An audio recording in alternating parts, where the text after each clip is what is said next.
Bonjour et bienvenue dans la suite de ma lecture de Charles Ferdinand Ramus, d'Herborance, lecture complète, chapitre par chapitre, qui commente, quand je le sens, ce que je lis. J'en suis au chapitre 4 de la deuxième partie d'Herborance. Il s'était réveillé vers la fin de l'après-midi. Il avait dormi 5 heures d'affilée. Il ne sait plus où il est. C'est Antoine. On a directement cette utilisation des temps des verbes très particulière ici chez Ramus. Il s'était réveillé. Il ne sait plus. C'est Antoine. Antoine qui donc est à nouveau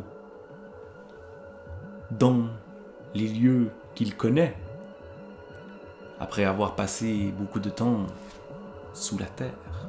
Il regarde autour de lui, il voit que le soir va venir. Mais pourquoi il est là, tout seul, et pourquoi il est dans ce fond de gorge, c'est ce qu'il ne se rappelle plus.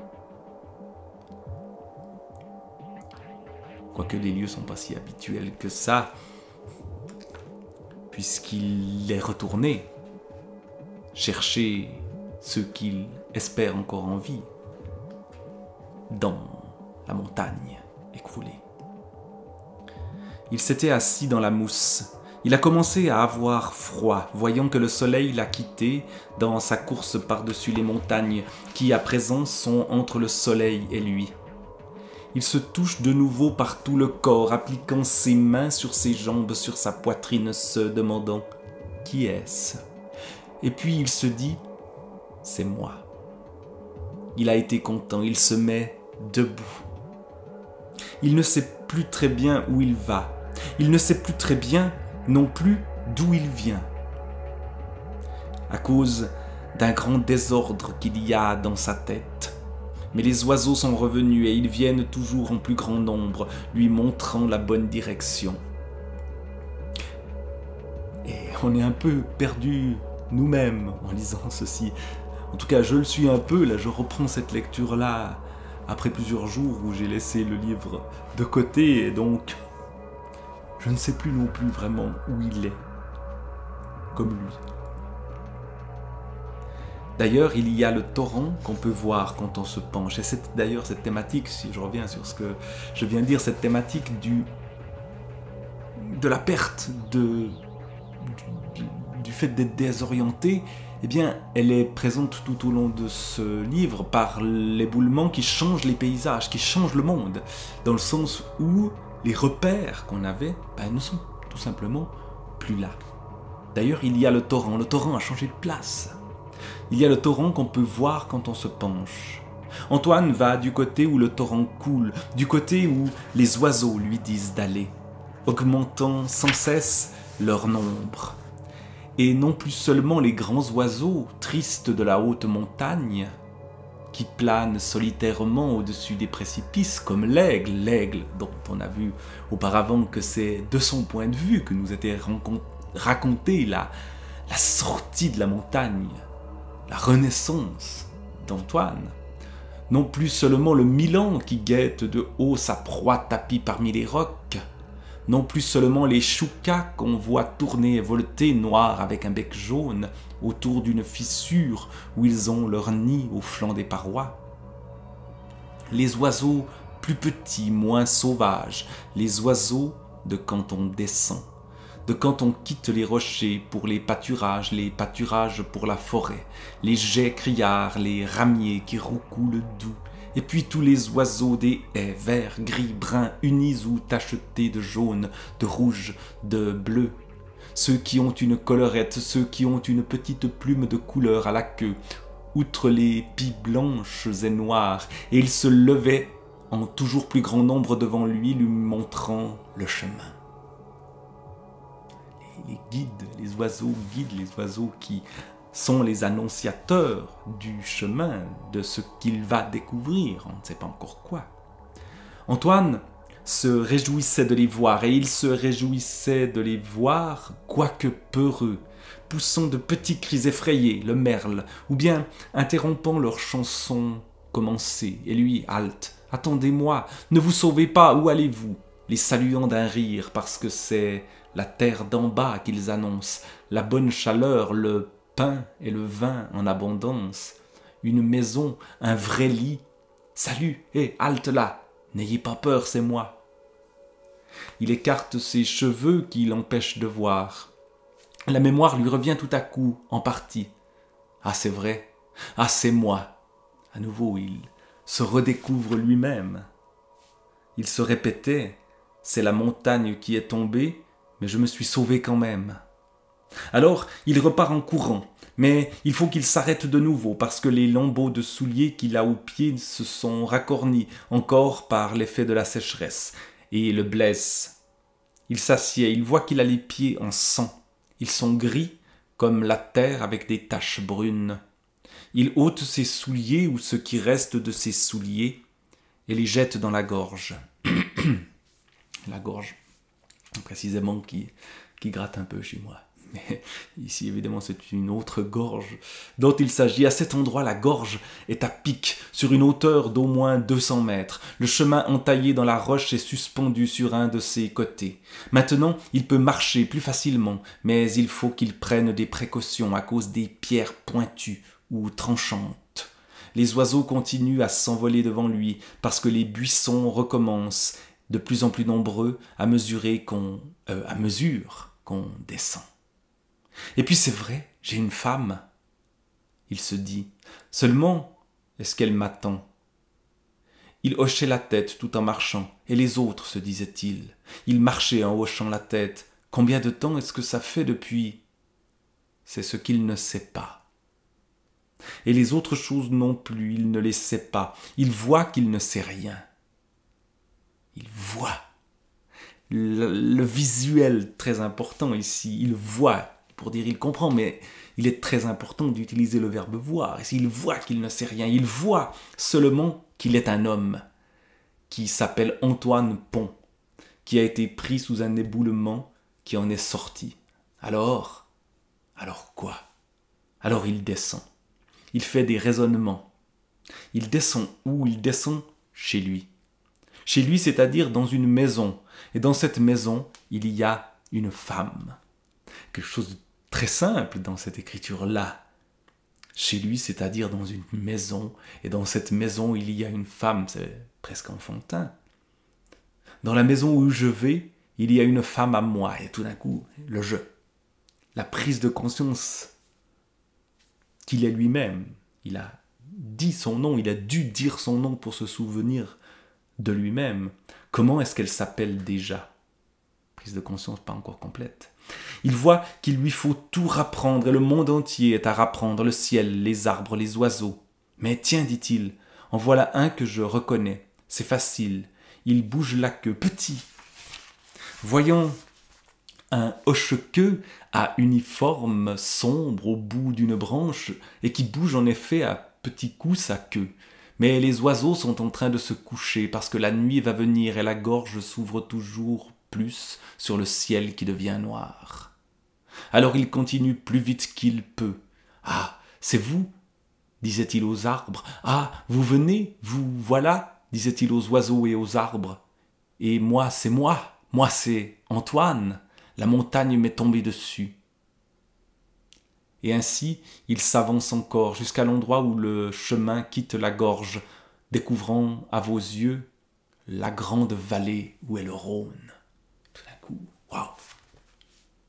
Il voit le Rhône, il dit, c'est la montagne qui est tombée. Il parle à la nature, il y a quelque chose d'animiste presque dans ce qui est raconté ici. Il parle au Rhône, le Rhône est vivant. À qui est-ce qu'il parle? Au Rhône, car le Rhône est là et on le voit. Il faisait encore assez clair pour qu'on le vît marqué en blanc et tortueux, comme un serpent parmi les pierres sous les montagnes qui se chargent de nuages. On y voyait encore assez pour qu'il l'ait reconnu. Il se disait, c'est lui, alors je prends à gauche. Il le longe d'en haut en remontant son cours. Il faisait encore assez clair pour qu'il distinguât la forme des arbres. Les pommiers qui sont bas et ronds, les poiriers qui sont pointus, les pommiers comme des boules, les poiriers allongés et plus élevés. Alors c'est à gauche, ce n'est plus bien loin. Pendant que, portant ses regards de ce côté-là, il aperçoit en effet le village, avec ses toits bas, pierreux, resserrés, qui font sur la pente une place qui est comme minée. C'est le travail qui consiste à creuser profondément la terre pour mettre dessus ce qui est au fond. Miné à la mine. Il court, il s'arrête, il a quitté le chemin. Ça sent fort et chaud. Ça sent la terre qui a fumé sous le soleil. L'herbe sèche, le thym et la menthe. Parce qu'il marche dessus. Et c'est doux sous les pieds. Toujours ce moment où il ressent les choses. La douceur et la dureté. La pierre chaude, la chaleur. Sur cette côte où il s'est engagé, le blé qui va mûrir, la promesse du raisin. Il a quitté le chemin, il a pris à travers les buissons et les pins. C'est alors qu'il l'a vue, ou il a cru la voir. Toute noire en avant de lui, une femme. Et c'est bien le jardin ou quoi? Bien sûr, notre jardin, à nous. Elle se baisse, elle se relève, elle est immobile. Et c'est elle ou bien? Mais oui, c'est elle.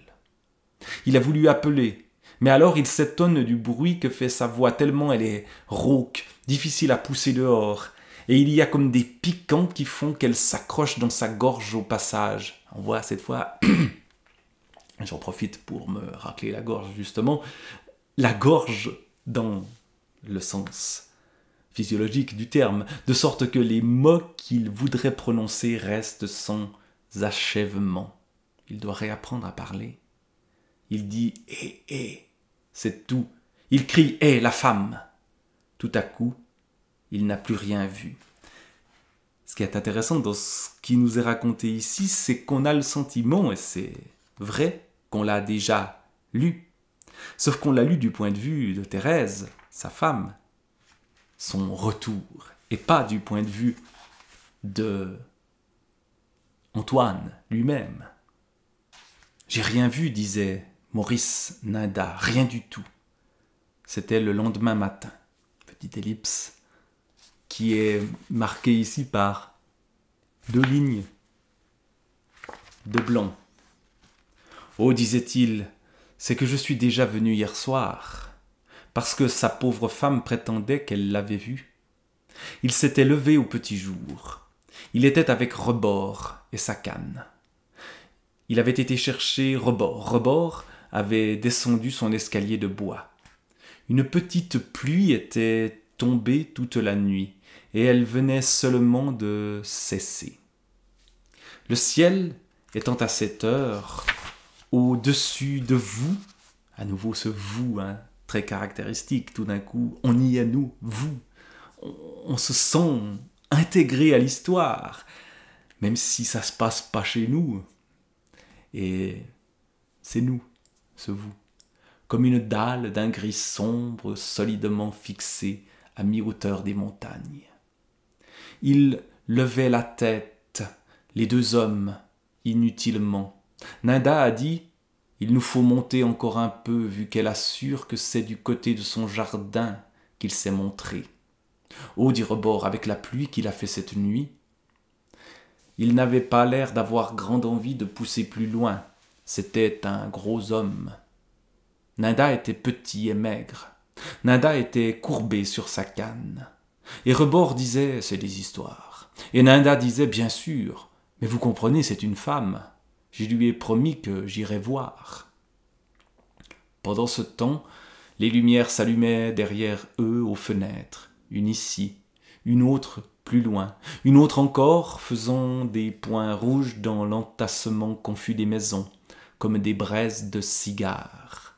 Et on a vu également à l'extrême-orient de la vallée qu'on introduisait le bout d'un levier entre l'arête des montagnes et le ciel. On a pesé sur le levier. peser pour dire appuyer, ça c'est un mot typiquement suisse dont on se rend généralement pas compte quand on l'utilise en Suisse, qu'il sonne étrange pour des oreilles non suisses. On a pesé sur le levier. La dalle de brouillard s'est écartée un peu de la montagne. On pèse et ça se soulève, ça retombe. Le ciel se soulève de nouveau. Alors, une bienheureuse lumière s'est glissée par la fente. Une bienheureuse lumière en ruisselle jusque sur nous. Ces détails-là de l'atmosphère décrits au présent pour nous montrer où on est, l'importance des lieux, des couleurs, de la lumière, du mouvement de ces lieux. C'est comme si on levait la dalle d'un tombeau. La vie rentre. La vie touche ce qui est mort et qui tressaille à ce contact, une lueur horizontale, comme quand un bras s'étend, vient et dit « Lève-toi ». Lève-toi et marche. Ici, on pense à la résurrection de Lazare dans l'Évangile. Les toits du village ont été vus avec leurs cheminées, dont quelques-unes fument dans le pâle, pendant qu'on a une joue éclairée et l'autre pas. Et ces détails de lumière, une joue éclairée, celle-ci, et l'autre pas, celle-là. Nanda a eu une joue éclairée. Rebord a eu une joue éclairée. Tac, tac. Le tout petit détail de lumière qui est mis en avant. Levez-vous, est-il dit, sortez de votre sommeil, sortez de la mort. Entre guillemets, ceci. C'est peut-être bien justement l'Évangile. C'est peut-être justement la résurrection de Lazare. Il faudrait que j'aille contrôler dans la Bible, mais je ne vais pas le faire. Mais on a ce langage qui fait penser au langage religieux ici. En effet, on sortait de la mort. On sortait de la mort partout, comme on pouvait l'entendre à toute espèce de bruit, comme on pouvait le voir à toute espèce de signe. Les lumières sont devenues plus nombreuses en même temps qu'elles pâlissent. On tousse, on se mouche, on appelle, une porte s'ouvre. Et ce rythme, pam, on tousse, on se mouche, on appelle, une porte s'ouvre. Quelque chose qui... La porte du destin, on a frappé à la porte et la porte va s'ouvrir. Et de nouveau là-bas, à l'Orient, on a pesé sur le bout du levier. Alors la dalle de brouillard s'est écartée tout à fait de la montagne en se fendant par le milieu, de sorte que la lumière à présent vient sur vous, non plus seulement de côté, mais d'en haut, et qu'on s'y voit les uns les autres, on s'y voit tout entier, reconstruit, remis debout. Vraiment une description de l'arrivée de la lumière, de l'aube, qui est absolument fantastique ici, chez Ramu, avec cette attention très très fine. Vraiment, on fait des gros plans, puis on va en arrière, puis on monte et on descend. Et la scène dans laquelle se déroulera le dialogue qui va arriver est extrêmement forte et nous permet vraiment de voir ce qui va avoir lieu. Ma foi, a dit Rebord, est-ce que tu vois quelque chose? Ma foi, a dit Nanda, ma foi, non, je ne vois rien. D'où ils étaient, ils apercevaient pourtant toute la côte, où monte le chemin qui mène à Derborance. Il y avait devant eux, en demi-cercle, des jardins, 2 ou 3. Puis la pente s'élevait plus raide, et s'élevait jusqu'en plein ciel, ayant retrouvé ses couleurs grises, rousses, noirâtres, avec des bandes vertes à cause de la pierre, des pins, des buissons. « Alors, disait Rebord. « Alors quoi ?» disait Nanda. L'économie du langage. Ma foi, alors quoi? Il nous faut rentrer, disait Rebord. Il ne semblait toujours pas très rassuré, et comme Nanda ne bougeait pas, continuant à promener en tous sens le brillant de son regard sur la côte. C'est la faute à ce vieux. Oui, le vieux plan, j'allais tourner 2 pages à la fois, donc. Le berger des moutons. Il a tourné la tête aux gens de Zamperon, comme si on n'avait pas fait tout ce qu'on a pu, nous autres, tous ces offices, toutes ces messes. C'est bien le moins qu'ils se tiennent tranquilles, qu'en penses-tu? Nanda hoche la tête. C'est tout. Or, il y avait justement devant eux un petit fenil qui était construit à la limite des prés et des taillis. Il appartenait à un nommé Dionys Udry, qu'on a vu à ce moment-là sortir de chez lui et qui a pris dans cette direction. C'est à une centaine de mètres tout au plus. On voit Dionys, à nouveau, on le voit de loin, et on va se rapprocher, il va y avoir ce zoom sur Dionys Udry, qui ouvre la porte du fenil. Elle n'est même pas fermée à clé. Il la tire à lui, mais ensuite, au lieu qu'il entre, on le voit faire un mouvement en arrière, puis il penche la tête de côté, l'engageant dans l'ouverture de la porte. Il y a quelque chose de très cinématographique dans la manière dont ici les choses sont décrites. Et nous sommes dans les années 1930 quand ce livre est écrit. Donc l'art cinématographique ne peut qu'influencer Ramu en 1936. Tout à coup, il se tourne vers Nanda qu'il avait dû apercevoir en passant. Il lève le bras, il fait signe à Nanda de venir. Nanda avance la jambe et en même temps avance sa canne. « Tu y vas ?» a dit Rebord. « Bien sûr que j'y vais. » Nanda va et on voit que Rebord hésite, puis se décide à le suivre, mais à distance, et est à 2 mètres de lui, puis à 3 mètres, pendant que Dionys n'avait pas bougé. Et comme Nanda approchait, Dionys a dit « Viens voir ça. On a couché ici cette nuit. Viens vite voir, j'ai rien touché. » Nanda arrive. Il regarde lui aussi par l'ouverture de la porte. Le fenil est à 3/4 rempli de foin, qui fait une pente depuis la porte jusqu'au toit sur le côté opposé. Et sur cette pente, dans sa bouffissure, ailleurs frisée, percée à jour et aérée par le hérissement en tous sens des fétus, il y a une place lisse, une place où le foin est comme du feutre, une place comme de l'argile, où un corps a été moulé. « Hein ?» a dit Dionys. « Qu'est-ce que c'est ?» Nanda se gratte le derrière de l'oreille. « C'est pas. C'est pourtant quelqu'un. »« Que oui. » « Qui est-ce qui peut bien avoir passé par là, hein ?» Tout à coup alors, on entend Rebord. « Ma foi, on ne sait jamais. Moi je vais toujours aller chercher mon fusil. » C'est lui qui a jeté l'alarme dans le village, parce qu'en passant il disait aux gens « Méfiez-vous, il y a un voleur par là autour. » Il n'a rien voulu entendre, il monte son escalier de bois, il reparaît avec un vieux fusil à pierre, une poire à poudre, un sachet de balles.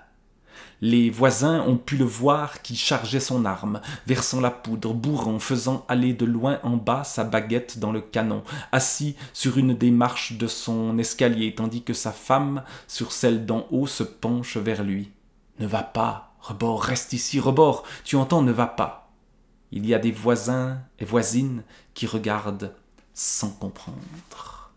Il faisait grand jour. Même il semblait qu'il allait faire beau. Le ciel tout fendillé était comme de la terre sèche. Toujours les comparaisons qui sont très visuelles et très parlantes. Le ciel tout fendillé était comme de la terre sèche. Le ciel et la terre qui s'entremêlent ici. En même temps, il s'élevait glissant de bas en haut contre la pente des montagnes. On pouvait voir loin devant soi, et déjà bien loin au-dessus de soi, dans l'air limpide et net comme une vitre fraîchement lavée, où les restes de la pluie de la nuit, en gouttes rondes sur les feuilles des arbres, jetaient 1000 petits feux de toutes les couleurs. Un coq éclate encore, ouvrant tout grand le bec avec force. Et lui alors, c'est lui qui apparut là-haut, comme si le cri du coq l'avait porté dehors. Et Nanda l'a vu. Et Nanda, je corrige parce que c'est important, et Nada, le premier, l'a vu. Puis Dionys, mais ils ne savent pas ce qu'ils voient. C'est à 300 ou 400 mètres d'eux, c'est blanc. Qu'est-ce que c'est? Qu'est-ce que c'est? Nous, on sait ce que c'est quand on a lu le début du chapitre, mais comme on a changé de point de vue, il y a une apparition, c'est blanc, une sorte de fantôme. On était sorti de derrière un buisson, dans la direction du jardin de Thérèse. Ça apparu, ça a disparu, ça reparaît. C'était comme si on cherchait à se cacher. Et en même temps, on cherchait à voir. La tache blanche disparaît de nouveau. La revoilà, plus près de nous. Oui, on a vraiment l'impression qu'il s'agit d'un fantôme. Alors Dionys, à son tour, recule, comme si à mesure qu'elle avançait là-bas, il se sentait moins en sûreté. Dionys recule, Nada recule, puis le soleil brille sur la montagne, puis le soleil se recache, lui aussi. Il participe à la quête de qu'est-ce que c'est, même le soleil. Et on voit que tout le village est là maintenant, faisant la haie à la limite des maisons. Tous les gens du village sont là, qui regardent, qui ne voient rien, qui voient quelque chose ou ont cru voir quelque chose pendant que Nada et Dionys les avaient rejoints. Et tu le vois? Non. Là, non, il n'y est plus. Une autre voix. Si, là-bas, à présent, derrière le pin qui a brûlé. N'empêche, disait Dionys, qu'on a couché dans Montfenil cette nuit. Alors il y a un cri de femme. Oh, je sais bien, moi, qui c'est. On demande à la femme. Qui est-ce? C'est les morts. Ils reviennent. On ne pourra pas les empêcher. Tout d'un coup, les superstitions arrivent. Cette impression de fantôme, c'est les morts de sous la montagne qui reviennent. On l'emmène.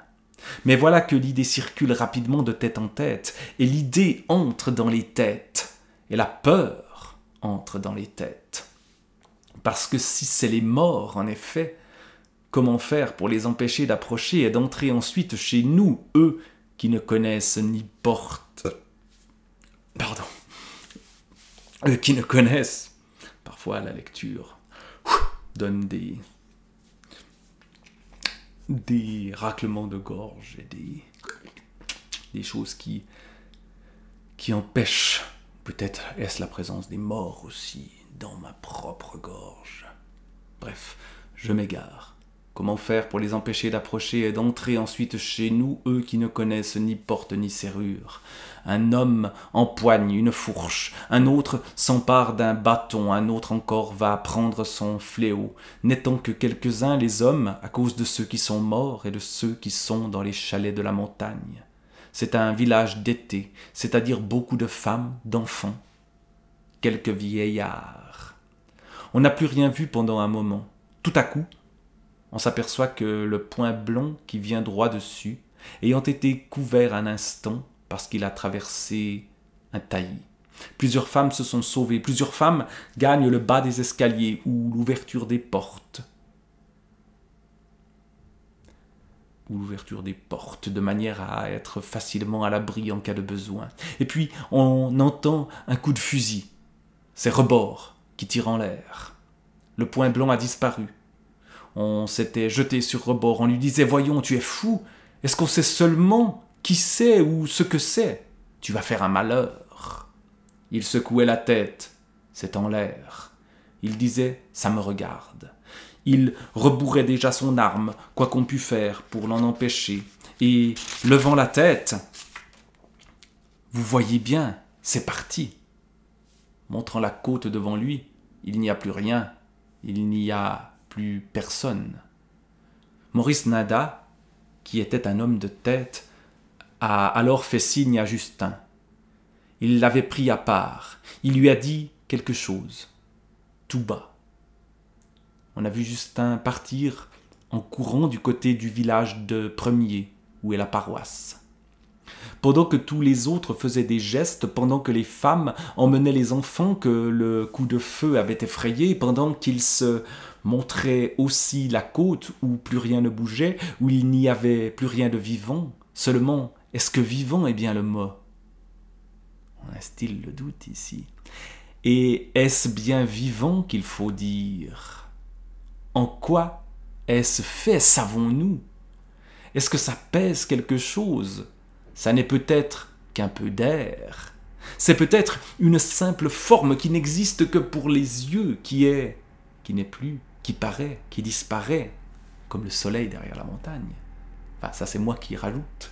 Il aurait pu rajouter un comme, il ne l'a pas fait ici. Mais alors, une voix de femme a été entendue, comme si elle arrivait, elle, de nulle part. La voix disait « Où est-il » La voix a repris « Qui est-ce qui a tiré ?»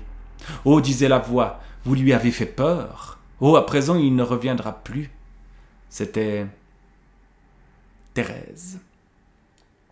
Parce que c'est lui, j'en suis sûr. C'est lui, et hier soir, je n'en étais pas sûr parce que la nuit peut vous tromper. Mais s'il se montre au grand jour maintenant, s'il vous l'avez vu, où est-il? Nada la tenait par un bras, Dionys par l'autre. Où est-il? Je veux aller le chercher. Philomène était là aussi, se tenant derrière sa fille. Il y avait un homme à droite, un homme à gauche de Thérèse. Elle était un peu en avant du monde. Elle disait « Lâchez-moi ». On lui disait « Non, restez ici, on ne sait pas. » Et puis, tu vois bien, disait Nada, il n'y a plus rien, il n'est plus là.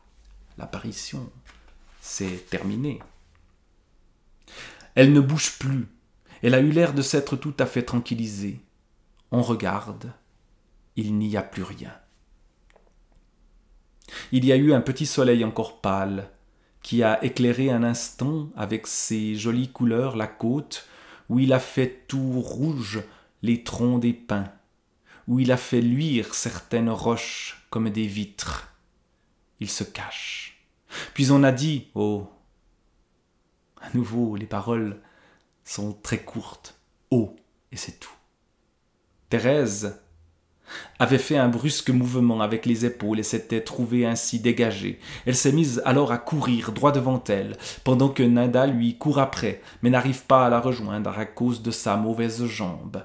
Et elle court jusqu'au bout des jardins, dans le bas de la côte où la pierraille commence. Là, elle s'arrête tout à coup. Elle appelle « Antoine, Antoine, c'est moi !» Elle dit « Antoine, est-ce toi ?» Alors là-haut, à 300 mètres d'elle, ceux qui regardaient ont vu le point blanc reparaître, se levant de derrière un buisson où il avait dû se tenir caché depuis le moment du coup de fusil. Quelqu'un qui a bien un corps d'homme, mais qui n'a plus figure d'homme, comme elle voit mieux maintenant d'où elle est, qui la regarde, qui hésite. Elle hésite elle aussi. Elle tâche à le reconnaître, elle n'y réussit pas. On voit, tout d'un coup le regard devient plus général que seul le regard de Thérèse auparavant, on voit que c'est un homme ou une espèce d'homme qui a une barbe et point d'yeux.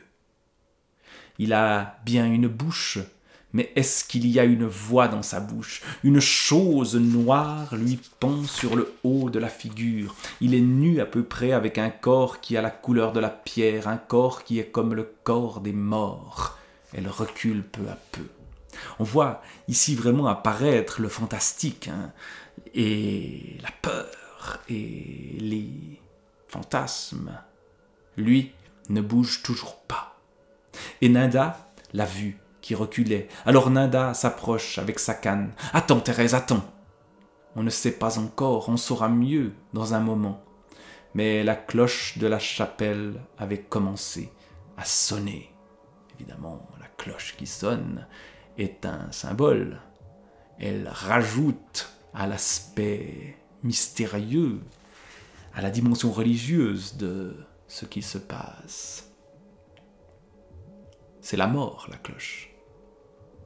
C'est un berger qui a été pris sous l'éboulement d'Herborance. Il est resté emprisonné près de 2 mois sous les débris. Il reparaît. personne n'y peut croire. Là, on nous annonce ce que c'est vraiment. Mais voilà qu'à ce moment, la cloche de la chapelle sonne. Parce qu'on n'a ici qu'une chapelle où le curé de premier vient dire la messe une fois par semaine. Une toute petite cloche, avec une voix claire comme une voix d'enfant. Elle vient, elle a été entendue, elle s'élève, elle élargit de plus en plus son vol. Puis, comme quand la vague frappe la rive et revient en arrière, elle va se heurter à la côte qui la renvoie.